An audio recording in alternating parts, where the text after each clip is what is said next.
whenever you need to know that when two equations don't have any solution, it's because really they're parallel lines. So I'm going to draw it out. When they're parallel lines, this is what they look like. And that means that they have the same slope and they never intersect. They're two separate lines with the same slope, but they never intersect because, look, they have the same slope. They're just going in the same direction, but they're not increasing or decreasing, so they're just going to stay the same. So basically for this problem, you kind of just have to solve for k and figure out when the slope of this one will be the same as the slope of that one. And there may be an easier way to do it, but I'm going to show you guys how I did it and how I actually got the answer. So the first thing I did, it's easy because there are many ways to find the slope of an equation, but the easiest way I know is to put it into slope intercept form, which is y is equal to mx plus b. So really you just have to move things over and solve. So when you do move things over, for the first one, you'll get that the slope, and let me just, oh, moving too fast. Okay, sorry about that. Yeah, I just want to make sure that I'm getting most of the questions done, but thank you for telling me. I really do want to make sure that I'm explaining it in detail. So at least for this one, I'll try to go by slower. So for this, I'm gonna put it in slope intercept form just because I want to find the slope. And remember, whenever they don't have an equation, it's because the slopes are equal. They'll be equal. So let's see. I'm gonna find the slope for this one and the slope for that one. When I move it over, you get that negative 3y is equal to negative kx plus 4. And now I'm going to divide by negative 3 on both sides. So the slope for the first one, and you don't really have to pay attention to the other side. We're just looking at the slopes. It's going to be k over 3. That's going to be the slope. So I'm going to hold on to that and then do the one on the bottom. So now I'm going to solve for the slope for the other one. So I'm going to move it over, plus 7, and then I'm going to divide by negative 5 on both sides. And I wrote that wrong. That's supposed to be an x. So when you divide, you end up getting the slope, and I'm not going to write the whole thing again. The slope is going to be 4 over 5. So we know that the slope for one is 4 over 5, oops, and the slope for the other is k over 3. So I'm going to write those at the top and then erase this just so that we can solve, because I kind of took up the whole page. Oh no, that was very dumb of me. All right, so let me just erase this, erase. All right, so at this point, like I said before, when they don't have a solution, they're going to be equal. Always think back to the graph. They're going to look like this. They're going to have the same slope. They're never going to intersect. So really, k over 3 has to be equal to 4 over 5. And that's how we solve for k. It's kind of like a proportion if you go back to like the middle school math. So when you solve it, you just cross multiply. You get 12. K times 5 is 5k. And when you solve for k, which is because it's asking for k, you have to divide by 5 on both sides. And you get that k is equal to 12 over 5. And that is choice A. So that is how you would do number 9. Really, you need to know that the slopes have to be equal for this problem. And there may be an easier way to get the slope, but since I know slope intercept form and it didn't seem that far off, that's how I solved it. So again, if anyone ever has any questions about what I did, if you need me to slow down, always just let me know, comment it. Like, I'm here to help. I just want to make sure, I want to make sure that you guys are actually taking something out of this. So thank you for commenting. I said I was going to do number 10. So if everyone is good for number 9, I'll move on to number 10. So I'm going to clear this. Okay. So it says in the xy plane, the parabola with equation y is equal to x minus 11 squared intersects the line with the equation y is equal to 25 at 2 points, A and B. So just a visual representation of what this looks like. So when you graph this, you're gonna find that it intersects like somewhere here with the x-axis, and it's telling you that at y is equal to 25, that's what it would look like. it's going to intersect at 2 points. So it's going to look like that. Something like that. It's not drawn to scale, obviously, but just a visual representation. So in order to do this, all I did, in order to find the x values where they intersect, I just plugged in 25 to the equation. So I wrote 25 is equal to x minus 11 squared. So all we have to do now is solve for x. So I took the square root of both sides. The square root and the square cancel out, so you're left with x is equal to negative 11. But when you're taking the square root of a problem like this, remember that the answer can be 5 or it can be negative 5. That's important because remember, the square root is the opposite of a square. And what squared gives you 25? Well, 5 squared gives you 25, but negative 5 squared also gives you 25. So that's important to remember. So now all you have to do is solve for both. So I'll do that in green just so it's easier to see. You get that x is equal to 16 over here, and then you get that x is equal to 6 over here.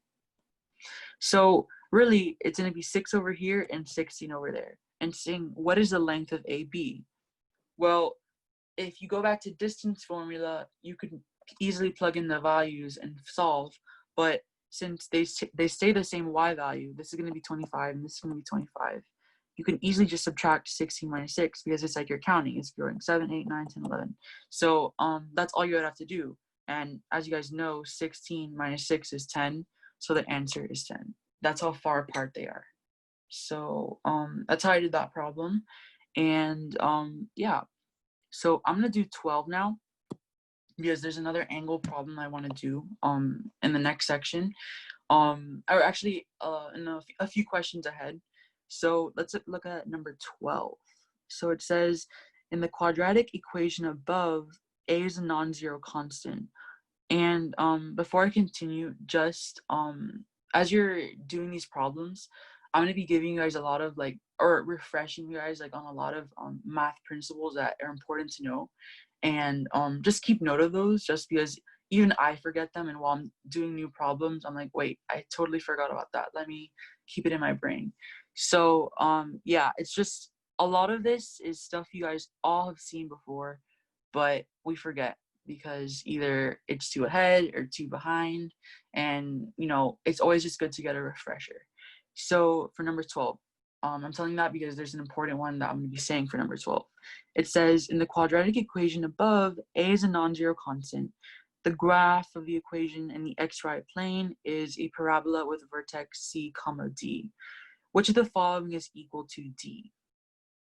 So the first thing I'm going to do is remind you guys of what the vertex is, just because it's when we're working with at least parabolas and things like this, we don't usually work in vertex form unless we're in algebra 2 or algebra 1. And yeah, every other time you're working with polynomials just in the general form. So the vertex is the highest or the lowest point of the parabola. That's the best way I can explain it. It's basically just the peak or the lowest point. So in this problem, what I'm going to do is kind of just sketch it out just so you understand what we're looking for. So we don't know the constant, so we don't know how steep or how really the perfect picture of what it's supposed to look like. But we do know two of I'm sorry, I'm forgetting the word. We do know two of the factors. Yes, the factors. So as we did in the previous problem, I told you that when you have a factor of a polynomial, we know that at that point it's equal to 0. So I'm just going to kind of sketch it out over here. I know that one of the factors is -4 because of the x plus 4. And I know that the other one is 2 because of x plus 2. And the important math fact for today, I don't know if this is I think it's going to be opening up because the a is positive. But the important math fact for today is that the vertex is perfectly symmetrical to your factors in a polynomial. So the vertex C, D is going to be somewhere in the middle of these two. Now, I don't know how to find D, but it is going to be in between -4 and 2. And that goes back to midpoint. So you can easily find the middle point or the C value or the X value for this, but you can easily use the midpoint formula too, which, as you guys remember, it's going to be the x1 plus x2 over 2, and that's the midpoint. So I'm going to add -4 plus 2 over 2, and that's -1. So there's no way to find the D like using midpoint or the Y value, but we can find the midpoint or the mid-X value for C. So since we know that the vertex will be perfectly symmetrical to the two factors, we know that this point, wherever it lands, the C is going to be -1. So with that knowledge now in mind, now we're going to solve for D, because that's what it's pretty much asking for. So I'm going to erase the top of the page so I can use it to work out the problem. So we know that C is equal to -1, and now what I'm going to do is just plug things in. So we need to solve for D. So the first thing I do is I'm going to plug in D for Y, because D is the Y coordinate, and I'm going to plug in the rest. So I'm just going to put in C for now, just because that's the original point that was there. But we just got C. We got that C is -1. So what I'm going to do, I'm going to plug in -1 now, because we know C. And when you know a variable, plug it in. So I'm going to plug in -1, as I said. And when you simplify that, you get that a -3 over here, and you get a 3 over here. And then now, all you have to do is multiply -3 and 3, which is -9. And you keep the A, so -9A. And that's the answer to 12. It's going to be -9A. Now, this problem, it's kind of weird to think about. And when I first saw this problem, I honestly had to think for 1 or 2 minutes, just because I'm not used to thinking about parabolas in a symmetrical way. Which is what we did. We used the symmetrical rule to get what C is. But you need to just like kind of remember the principles of math. And there are a lot, but at the same time, they kind of like go hand in hand, and you're gonna see them repeat as you do more practice tests. So as long as you just remember this, I'm sure that it'll help you on another problem. And just a fun fact, one of the problems I got wrong on my math section was actually relating to this, the whole symmetrical principle. So and I forgot it again when I was doing this. So it's just important to remember those, just because really each problem can be solved in many ways, but there's usually the easiest way to solve a problem. There's always one really easy way to do it, and this was the easiest way to solve this problem. So yeah, I'm gonna move on to the next page. Let's see. I have like 17 minutes. I really want to do I want to do all the long responses. So these are not, the 13 is the only one I would say is kind of challenging. So we may do it another day, but the rest, number 14 is just remembering the quadratic formula, which is -b plus minus the square root of b squared over 4a minus 4ac, all over 2a. So that is something that if you've taken algebra, I'm sure you guys have seen many, many, many times before, but that's really all number 14 is. And number 15 is just kind of interpreting slope and just interpreting a problem. So I'm going to move on to the long responses just because I want to tell you guys how to do those. So let's see. And I want to do all of those, or attempt to do all of them. So let's see number 16. It says if x is always positive or greater than 0, what is one possible solution to the equation above? So I saw a lot of exponents, and I just know that when you have a lot of exponents, it's harder to multiply and solve for a variable. So the first thing I did was just started plugging numbers in my head, and that doesn't always work, but when you're on a time crunch, it may work. And really, it was really funny because the first number I plugged in was 1, and that was the answer. So whenever you get a problem like this, and I'm going to show you guys the traditional way to do it too, because there is a traditional way, and whenever you can't just plug numbers in, especially when you don't have a calculator, it's always good to do it the traditional way. But in this problem, you might get lucky, and as you guys can see, 1 times 1 minus 5 is -4, and that just becomes -4. So that's the right answer. So now I'm going to show you guys the traditional way of doing it. So let me clear the screen. All right. So the first thing that I would have done if I didn't just plug it in would be to distribute this, because I would like to just like write it in like a traditional like polynomial form. So I would write it as x to the 5th, because when you multiply those two, you have to add the exponent. So 3 plus 2 is 5, and then you have -5x cubed, and that's equal to -4x. So now I'm going to move over the 4x, because we always like to have all the variables on one side. And that's equal to 0. So then now what I see is that you can take out a variable, because really you kind of want to factor things out already. So and by taking out an x and moving it in front of the equation, we're already factoring. So we have that. So now this polynomial can actually be factored, because as you guys know, the traditional polynomial that we normally factor is like this, like that. That's what it would look like. It would have a 2, and the exponent would be to the 1, and then there wouldn't be a variable. But you can use the same principles when you increase everything by 2. And when since this is by 4, that's by 2, and the 0 stays the same, it works, because this is times 2 times 2, and since this is a 0 times 2. So that's kind of how it would work. So you can easily factor this the normal way you would factor any other polynomial.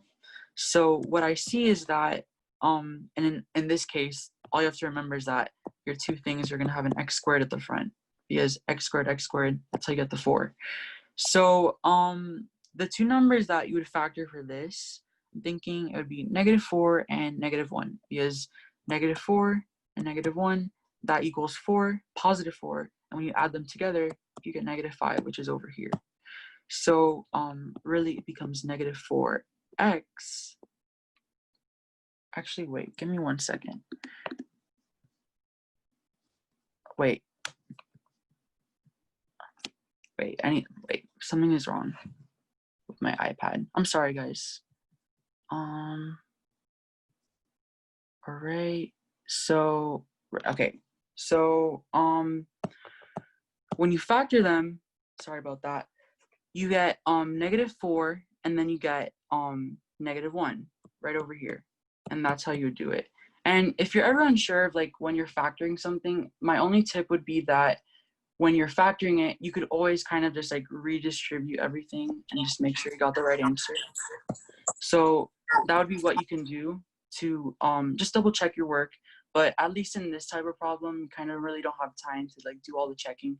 So at this point, that is right. But then you also need to just remember that in order to get like the most simplest forms, and I know these are like a lot of steps, it was much easier to just plug it in and get that the answer was 1 when I did it. But this is just for people who like, just if you don't think of plugging it in, you also need to just know that and recognize that these are two difference of a perfect difference of squares. I think that's how you would say it. And when you do that, you just need to know that these two factor out to this, and these two factor out to that. And I will do a more in-depth review of what that is, because I know that if you didn't get to Algebra 2 yet, that may be unfamiliar with you, to you. So another day I will kind of explain like the concept behind a difference of squares, and I'll explain why it can be so easily factored. But yeah, if you're familiar with that, this should be like easy to you and familiar to you, and you should recognize it. So now we know all the roots of this problem, and it's asking for which possible solution that's greater than 0. This would be 0. Now, this would be -2. This would be 2. This would be -1. This would be a 1, and that would be it. So really the answer can be 1, which is what we got when I plugged it in at the beginning, and 2, which is what another answer that would be acceptable for 2. Just know that it's asking for a positive number, so you can't put 0 or -1 or -2. That one was kind of long, but yeah. So I'm gonna do number 17. Actually, number 17 is actually just testing your knowledge of how to work with fractions. So I think that it's better to do the angle one over the fractions. So I'll do number 18 just because we're a little bit short on time. So let's see number 18. Two isosceles triangles are shown above. If 180 minus z is equal to 2y and y is equal to 75, what is the value of x? And as you guys can note, x is all the way over here. So we have to find a way to take y and z and turn it into x. And this is when I first saw this problem, I was like, how am I going to do that? But then I realized you just kind of have to take a lot of different steps. So the first thing that I want to say, this is another important math principle. If you guys kind of forgot isosceles triangles, the angle here, you guys need to know that always the angles of a triangle add up to 180. So that's important. And then you also need to know that for isosceles triangles, the angle at the top is its own angle, but the two angles over here are always going to be equal. So they're always going to be the same. So in this case, these two are going to be equal, these two are going to be equal, these two are going to be equal, those two are going to be equal. So that's important. And of course, the 180. So the first thing I'm going to do, oh, I dropped my pen. Sorry, guys. The first thing I'm going to do is solve for z, because as you guys can see, the x is kind of related to this triangle more than the one on the left. So I'm going to solve for z because I think I can use more of z than y, but we're going to use y to get z, and we're going to use this equation to solve for z. So we know that y is equal to 75. So all I'm going to do is plug in 75 into this equation. So when you plug it in, you get that this is 150. And now I'm just going to move things over. I'm going to move the z to this side and the 150 to the other side. So you end up getting that the z is equal to 30. So that is how that is the answer to z. That's the measurement for z that we're looking for. So now we know I'm going to draw kind of this triangle over here, the green one that I'm kind of shading in. We know that the top point is 30. We know that these two have to be equal, and we know that the whole thing has to be 180. So how do we solve for these two missing measurements? Well, we can do 180 minus 30. We get that that's 150. And since these two are like x, you can just represent them as x. And there's two x's. You can divide by 2, and you get that each one is equal to 75 degrees. And that is the measurements for those two little angles at the bottom. So now, now that we know that those two measurements at the bottom are 75, we can solve for x. And this is another geometry principle. This is like all of geometry wrapped into one problem. So we know we've done everything else so far, but we know that each one is 75. So I'm gonna write that over there. I don't know what that is. So another important geometry principle to know is that whenever you have a straight line, everything on that line is equal to 180. And since I see a straight line over here in a little segment, I know that all the angles here are going to be 180. I know one of them is 75 because we just solved for the 75. So now all we have to do is find that one. In order to do that, we subtract. And the answer is simply 105. And I don't like to say simply because that was not a very simple problem, but that is the answer, and that's how you would do it. There may be an easier way to do it. I didn't think of one. I really do think that this problem was designed to make you go through several geometry principles all in one. Geometry and algebra too. So really, that's just kind of how you would do it. I'm gonna go to the last two problems and see which ones we can do. I'm gonna do number 20 first because 20 is geometry.